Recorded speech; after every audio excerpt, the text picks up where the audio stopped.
One more regular season weekend, so much still to be decided. Teams start to make decisions about the future. One coach agrees to return. And the league's best are recognized as the All-ECHL and All-Rookie teams are announced. Teams are racing to the finish line. Which one will be the winner? Details right now on ECHL Week.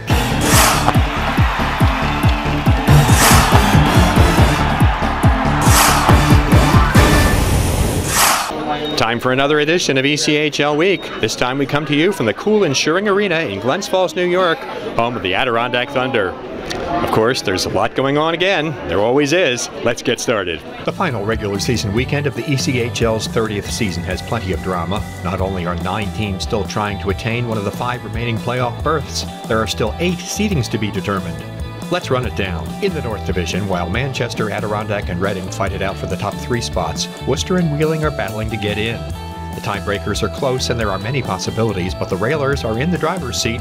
If the points Worcester gets and Wheeling doesn't add up to 2 or more this weekend, Kelly Cup playoff games will be staged in Massachusetts for the first time later this month. Toledo and Fort Wayne have locked down the top 2 spots in the Central Division. Cincinnati, Indy, and Kalamazoo all have 3 games left this weekend, which should help their chances to grab one of the 2 remaining playoff spots. Kansas City needs points and some help. What won't help the Mavericks is that 2 of Indy's remaining games are with Cincinnati and Kalamazoo. It's hard to believe that there are so many possibilities with just 3 days left in the season, but it's likely that Sunday's final game between the Wings and Fuel will determine which of those teams gets in. In the Mountain Division, Colorado and Idaho already have wrapped up home ice advantage in the first round. Again, there are numerous possibilities, but the bottom line is that if Wichita and Allen can win one of their final 2 games, they'll advance to the postseason. Tulsa is still alive, but the Oilers need to win their final 2 matches and get some help. The pairings and schedules are set in the South. Rabun Cup champ Florida, the league's top regular season team for the first time since 2009, will face Atlanta in the first round beginning on April 16th. South Carolina and Orlando will do battle in the other series, which will start on Thursday. Remember to check out our Kelly Cup playoffs preview in the ECHL Week show, which debuts on Friday, April 13th. Time to take a look at our ECHL Week News Roundup. The Kansas City Mavericks have signed head coach John Scott Dixon to a 2-year contract extension. Dixon is in his 2nd year as Mavericks head coach and owns a record of 67, 61, 7-7 since taking over behind the bench.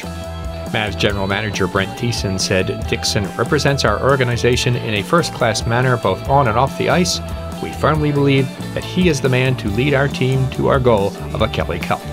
Prior to earning his current role on the team, Dixon served as assistant coach during the Mavericks' Rabun Cup winning season in 2015-16. He was an alternate captain the previous season, the Mavs' first in the ECHL. I look forward to helping this organization meet its ultimate goal of a championship, said Dixon. A look at the 2017-18 All-ECHL and All-Rookie teams when ECHL Week continues.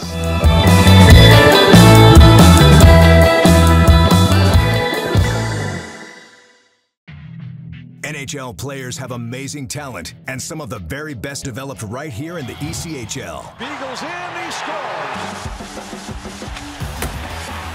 Now, follow all your favorite ECHL alumni every night on NHL Network's primetime hockey show, NHL Tonight. Both teams recognize how big this matchup is. Fire save by Dubin. Rebound! Goosebump stuff. NHL Tonight, every night 6 Eastern on NHL Network.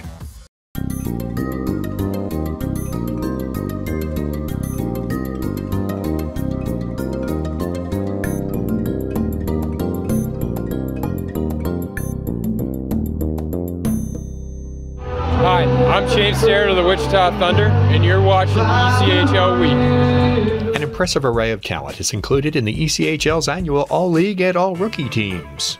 Defenseman David Makowski of Allen and Matt Register of Colorado have been named to the ECHL's end-of-season first team for the 2nd straight season.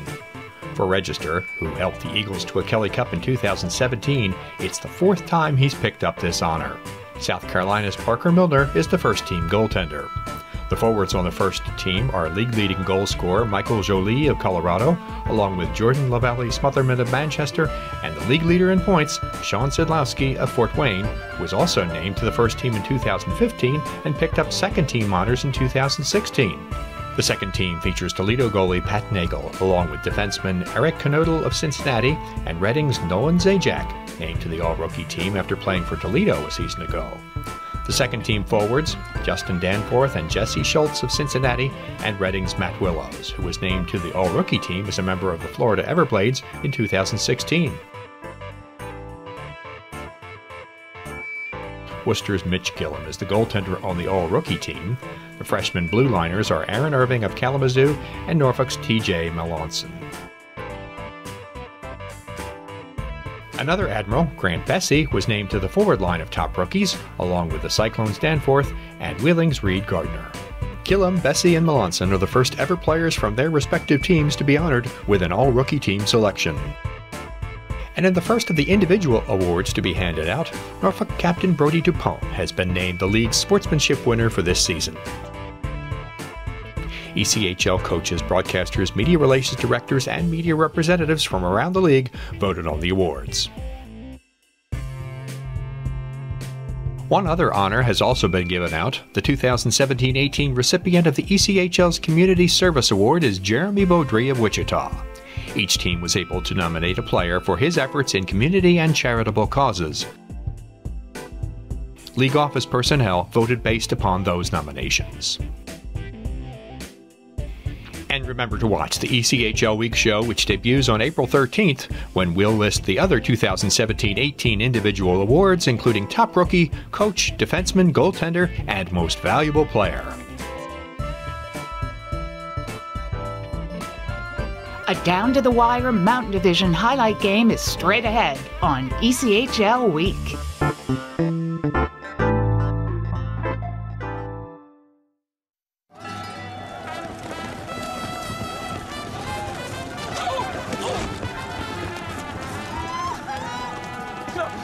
Please, oh!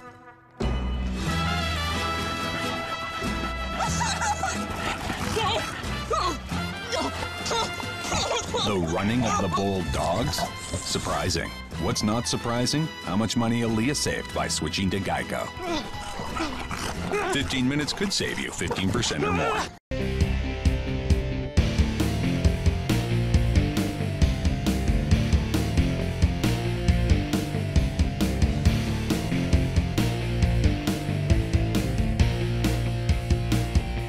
Hi, I'm David Ling at the Brampton Beast, and you can tweet me at David G. Ling.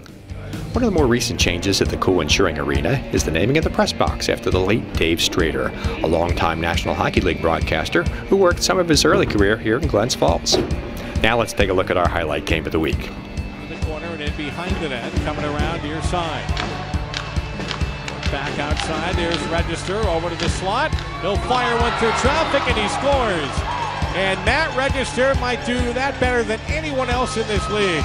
Tipped it. Here comes Pacero. Picked up and fired up on the wing, intended for Campagna. Campagna trying to kick it free. Works it back. There's a shot. They score! Let's get crazy. Here comes Allen. 4-on-2 if they hurry. Moore again. In front with a shot right on. And Kanata makes the great save. And behind the Allen goal again. Gunn down in the corner. 9:40 left to go. Another shot. They score. And Colorado has regained their lead. It's now 2-1. Backhander over on the far side. Frazee tipped it up on the wing for Zabatel. Here comes Schwanard to center. Got it across the line, trying to drop one back. Into the zone they come. Backhander right on. Save made. Rebound. They score!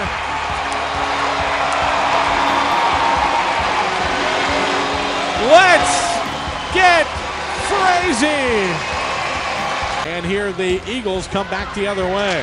In for a shot, they score. And Rattel finds a way to beat Patterson. And the Colorado Eagles have picked up that extra point. And they win it here in OT by a score of 3-2. Hi, I'm Phil Axtell of the Quad City Mallards, and you're watching ECHL Week. Voices of the ECHL. Today, Adrian Denny of the Utah Grizzlies. How did you get your start in hockey broadcasting? Well, I started as an intern with the Utah Grizzlies in 2002 when the Grizzlies were in the AHL. I also, at the same time, started an internship with our flagship station, 1320 KFan, and over the course of time, ended up doing pregame, intermission, and postgame for the Grizzlies. Ended up becoming a producer, reporter, sports center anchor at KFan. And 3 years after that, in 2005, when the Grizzlies joined the ECHL, I took over as the radio broadcaster, and this is year number 13 of that, and we've added our 6th year of television as well. Tell us about all your duties with the Grizzlies. Well, I'm one of 3 vice presidents that we have that oversee business operations. I help Tim with the hockey operations and travel and team services there. I oversee marketing, public relations, social media, digital media, broadcasting, and individual ticket sales is a huge area that I focus on. And anything I can do to help us make money and win hockey games. Your favorite road city in the ECHL? As long as I can get a good press meal and have an internet connection to get on the radio, I'm in pretty good shape, you know. Florida has to be probably my favorite spots. Orlando, Fort Myers. Now that we haven't been to California in a couple years, I like to wear shorts 24/7. So Florida has to be our best spots that we go, and when we get there, it's always a treat. What do you like most about your job? Winning's the best part of my job. It's the only thing I care about. The other stuff you do to pay the bills and keep your job, but nothing feels better than a win. We've come to the end of another ECHL Week program. Thanks for watching. Don't forget to check out all our social media channels. It's the best way to keep up to date on everything that's going on throughout the ECHL. See you next time. And by the way, the Kelly Cup playoffs are almost here.